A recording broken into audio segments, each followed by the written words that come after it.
Hello children.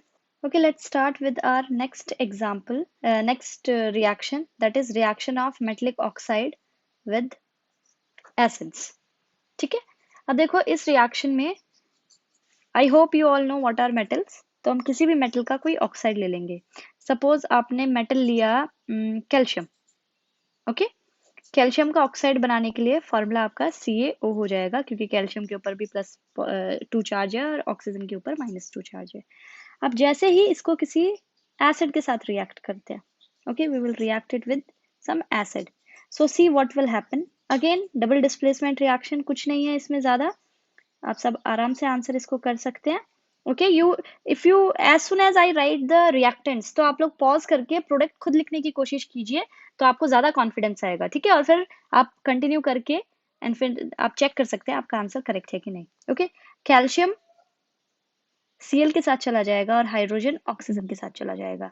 आप इसके charges के साथ अगर आप इसको फॉर्मूला कन्वर्ट करेंगे तो आपको मिलेगा कैल्शियम क्लोराइड प्लस H2O।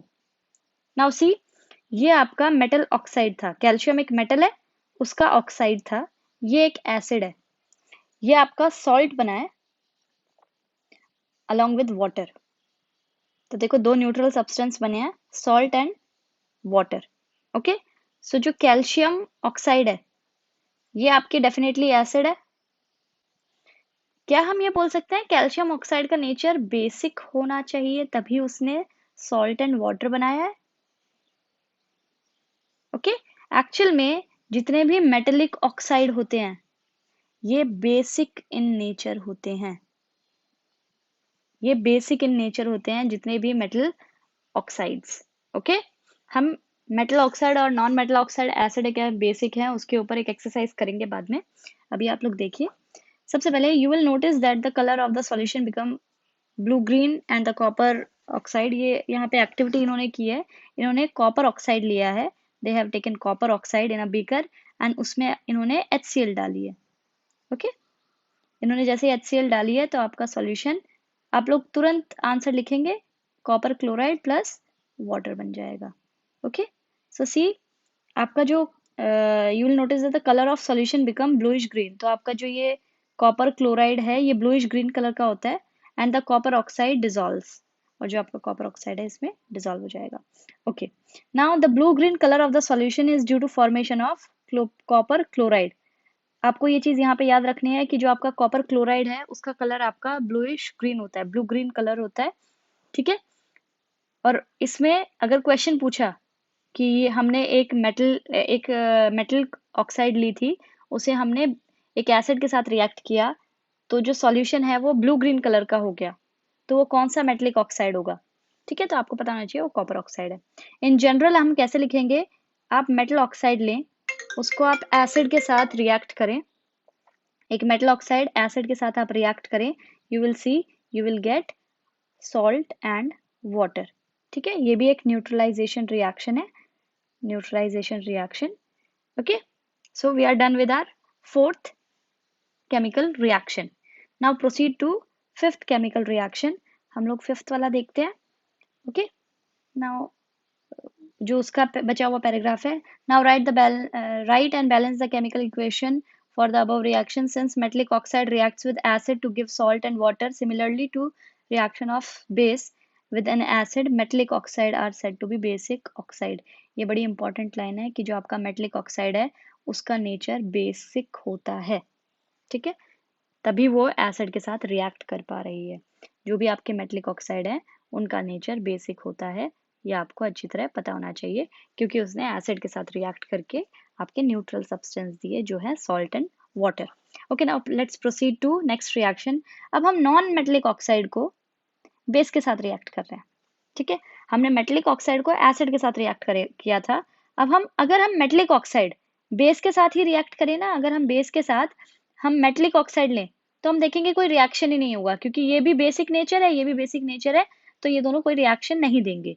ठीक है, तो हम लोगों ने क्या किया, एक नॉन मेटलिक ऑक्साइड ली और उसे हम फिर बेस के साथ रिएक्ट कर रहे हैं। ओके, अब देखो non metal, carbon is a non metal, इसकी oxide it's very famous, carbon dioxide is non metallic oxide. आप इसको जैसे ही किसी बेस के साथ रिएक्ट करते हैं, लेट्स टेक सोडियम हाइड्रोक्साइड आप ले सकते हैं अभी के लिए, ठीक है। हम धीरे धीरे बाकी बेसिस भी आपको इंट्रोड्यूस कराएंगे, जैसे ही हम एसिड्स और बेस हम डीप में पढ़ेंगे। अभी हम बस उनके रिएक्शंस देख रहे हैं। ओके, नाउ सी इस रिएक्शन में what will happen, you will सी यहाँ से आपका वाटर प्रोड्यूस होता है, ओके, एंड यहाँ से सॉल्ट प्रोड्यूस होता है।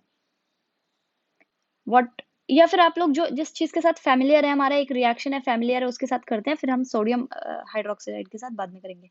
हम कैल्शियम हाइड्रोक्साइड ले लेते हैं, ठीक है। इसके साथ हम लोग फैमिलियर हैं, हम लोगों ने इसके साथ पहले भी रिएक्शन किया है। तो देखो, कैल्शियम हाइड्रोक्साइड कार्बन डाइऑक्साइड के साथ रिएक्शन करेंगे तो आपको पता है कि वो एक इनसॉल्युबल प्रेसिपिटेट बनाता है कैल्शियम कार्बोनेट का, जो कि एक सॉल्ट है, प्लस वाटर बनाता है, ठीक है। तो ये एक सॉल्ट प्रोड्यूस हुआ और यहाँ पे वाटर प्रोड्यूस हुआ। तो हम लोग ये बोल सकते हैं ये हमारा बेस था। सो वी कैन से कि इसका नेचर एसिडिक होना चाहिए। आपका जो नॉन मेटेलिक ऑक्साइड है उनका नेचर एसिडिक होना चाहिए। हम यहाँ पे एक बार देखते हैं सोडियम हाइड्रोक्साइड के साथ भी ये रिएक्शन। Okay, will see with sodium hydroxide too. आप जैसे ही कार्बन डाइऑक्साइड लेंगे, आप उसका रिएक्शन करेंगे सोडियम हाइड्रोक्साइड के साथ, देन यू विल सी कि आपका जो सोडियम है कार्बन डाइऑक्साइड के साथ कार्बोनेट बना लेगा। सो आपका सोडियम कार्बोनेट बनेगा प्लस आपका वाटर बनेगा। ये आपका एक सॉल्ट है, ये आपका वाटर है। सो वी कैन से कि जो आपका ये तो बेस है ही ऑलरेडी। सो जो आपकी कार्बन डाइऑक्साइड है it is acidic in nature. I hope this is understood. Okay, now see calcium hydroxide which is a base reacts with carbon dioxide to produce a salt and water. Since this is similar to the reaction between a base and acid, we can conclude that ये बहुत important line है, non-metallic oxide are acidic in nature. Non-metallic oxides are acidic in nature. ठीक है। ये अभी पढ़ते हुए थोड़ा सा आप लोगों को अजीब लगेगा कि ये क्या है, एसिड है, बेस है, क्या है, अभी बहुत अजीब लगेगा, लेकिन धीरे धीरे आप प्रैक्टिस करते रहेंगे तो ये इन सब चीज़ों पे हमें कॉन्फिडेंस आता जाएगा। ओके, हम कुछ क्वेश्चंस देखते हैं यहाँ पे and then it will be more clear to you. Okay, so let's see few questions of your book. Try to answer them. Your first question is why should curd and sour substance, अब देखो curd बोला है और सोर substance, मुझे एक बार जल्दी सोच के बताओ वो एसिडिक होंगे या बेसिक होंगे। सोर टेस्ट किसका होता है, या कर्ड एसिडिक है या बेसिक है? The answer will be acidic, ठीक है, एसिडिक होते हैं। सोर टेस्ट होता है एसिड्स का, आप लोगों ने 7th क्लास में पढ़ा हुआ है। कर्ड जो है उसमें आपकी एसिड होती है जिसका नाम है लैक्टिक एसिड, आपने नोट्स में देखा होगा लैक्टिक एसिड। अब देखो, अब acid should not be kept in brass and copper vessel, ठीक है। हम लोग यहाँ पे अभी ब्रास नहीं कॉपर की बात करते हैं और हम लोग देखते हैं, ठीक है, फिर मैं ब्रास के बारे में बताऊंगी। ओके, नाउ सी, अगर हम रिएक्शन करें किसी भी एसिड का कॉपर के साथ, ठीक है, कोई भी एसिड है, अब एसिड कौन होती है, जो H पॉजिटिव दे, ठीक है, और उसके साथ एक नेगेटिव पार्ट होता है, उसको हम एसिड बोलते हैं, ठीक है। H की जो भी एसिड होती है उनके पास एक H पॉजिटिव पार्ट होता है और उनके पास आपका नेगेटिव एक पार्ट होता है, ठीक है। अब देखो यहाँ पे फाइट किसकी होगी, कॉपर जो कि +2 चार्ज में होगा और H पॉजिटिव, अब इनके बीच में फाइट होगी, ये जाना चाहेगा, ये आना चाहेगा। अब यहाँ पे हम रिएक्टिविटी सीरीज देखेंगे तो हमें पता चलेगा कि कॉपर नीचे है हाइड्रोजन के, तो कॉपर हाइड्रोजन को यहाँ से डिस्प्लेस नहीं कर सकता, है ना, कॉपर यहाँ पे इसको डिस्प्लेस नहीं कर सकता। लेकिन ये एसिड है, तो एसिड की जो प्रॉपर्टी है वो है H पॉजिटिव दे देने की, कोई डिस्प्लेस करे या नहीं करे, हाइड्रोजन यहाँ से H पॉजिटिव रिलीज करेगी। ये जो आपकी जो एसिड है, एसिड की यहाँ पे प्रॉपर्टी है कि वो H पॉजिटिव तो रिलीज करेगी ही करेगी, ठीक है। जैसे ही एसिड ने H पॉजिटिव रिलीज किया तो यहाँ पे H पॉजिटिव और ये नेगेटिव पार्ट है एसिड का। अब ये जो नेगेटिव पार्ट है इसको एक पॉजिटिव पार्टनर चाहिए, तो ये जाएगा कॉपर के पास और यहाँ पे कॉपर का एक नेगेटिव पार्ट बना लेगा, एक सॉल्ट बना लेगा कॉपर के साथ, और ये जो H है, ये जो आपका H है, ये आपकी H2 गैस बना लेगी यहाँ पे। ठीक है, देखो अब यहाँ पे देखो हमारा जो कॉपर वेसल था, जो हमारा बर्तन है कॉपर का, उसमें से कॉपर हटके उसका कोई सॉल्ट बन गया है ना, जो हमारा कॉपर का जो यूटेंसिल है वो हटके कॉपर का सॉल्ट बन गया है। ठीक है, अब वहां पे सॉल्ट बन गया है, तो ये अगर सपोज ये आपका यूटेंसिल था, ये आपका बर्तन था, तो यहाँ पे देखो, यहाँ पे ये अंदर, यहाँ पे कोरोड हो गया है, हम बोलेंगे कोरोजन हो गया है। कोरोजन मतलब कि जो हमारा कॉपर मेटल था वो ईटन अप हो गया, उसको किसी ने खा लिया है, वहां पे आपको होल मिलेगा। ठीक है, धीरे धीरे करके आपकी जो एसिड है वो यहाँ पे होल कर देगी और आपका जो यूटेंसिल है वो खराब हो जाएगा। ठीक है, जैसे ही आपके बर्तन में अगर होल हो गया तो खराब हो गया। ठीक है, सो क्यों नहीं रखना चाहिए? Why should not we kept acids, मतलब सोर सब्सटेंसेस इन कॉपर और ब्रास वेसल, क्योंकि they this acid reacts with copper and it destroys it. ठीक है, ऐसे अगर आप लोगों ने देखा होगा that our mother never keep a spoon, metallic spoon in the pickle, है ना, जो हमारा अचार होता है उसमें मम्मी कभी भी मेटलिक स्पून रखने नहीं देती है। क्यों? मेटल है, अगेन जो आपका पिकल है उसमें एसिड है, वो एसिड इसके साथ रिएक्ट करके कोई ब्लैकिश सॉल्ट बना लेगा, जिसकी वजह से ये स्पून आपकी डिस्ट्रॉय हो जाएगी, और जो आपका पिकल है उसमें भी एक सॉल्ट चला जाएगा, वो भी डिस्ट्रॉय हो जाएगा। Okay, so I hope this is clear कि why should not we keep curd and sour substance in copper vessel। अब ब्रास की बात करें, एक्चुअली जो ब्रास है, ब्रास एक अलॉय है आपका कॉपर का और जिंक का।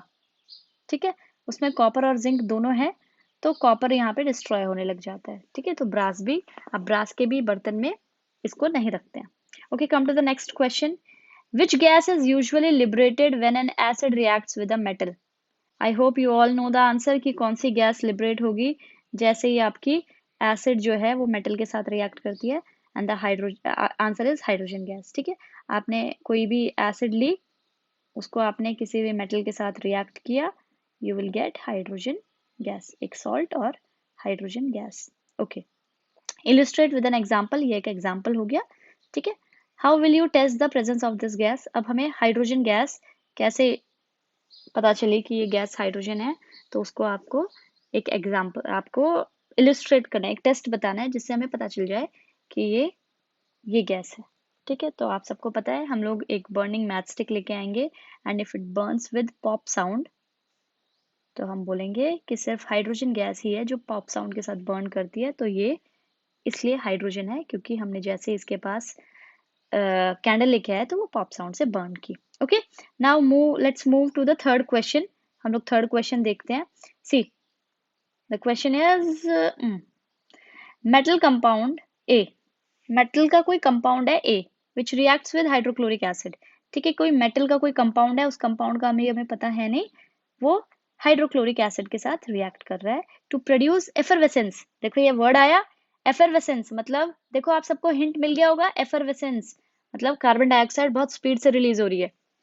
ठीक है ना, एफरवेसेंस उसी के लिए, कार्बन डाइऑक्साइड जब बहुत, जैसे ही आप लोग कोल्ड ड्रिंक की बोतल ओपन करते हैं तो जो बहुत तेज से आपको कार्बन डाइऑक्साइड रिलीज होने की आवाज आती है ना और दिखती है, उसको एफरवेसेंस कहते हैं। Okay, the gas evolved extinguish a burning candle.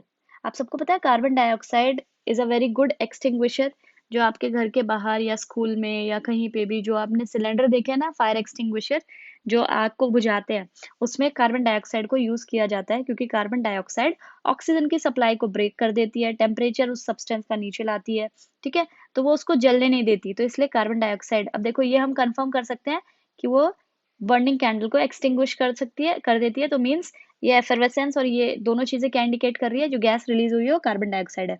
Right a balance chemical equation for the reaction if one of the compound form is calcium chloride. अब देखो कैल्शियम क्लोराइड फॉर्म हुआ है, ये सॉल्ट हो गया, आपको पता है, आपको हिंट मिल गया होगा कि ये कार्बोनेट बाइकार्बोनेट कोई होगा, है ना, आप सबको हिंट मिल गया है।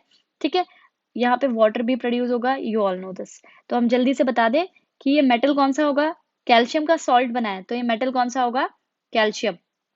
अब यहाँ पे आप इसका कार्बोनेट भी लिख सकते हो या फिर आप बाइकार्बोनेट भी लिख सकते हो। आप कार्बोनेट लिखोगे तो बैलेंसिंग अलग होगी, बाइकार्बोनेट लिखोगे तो बैलेंसिंग अलग होगी, मतलब यहाँ पे 2 आ जाएगा, यहाँ पे ऐसे करके ये चीजें अलग होंगी, बाकी बिल्कुल इक्वेशन बिल्कुल सेम जाएगी। I hope this is clear. Will continue in the next video.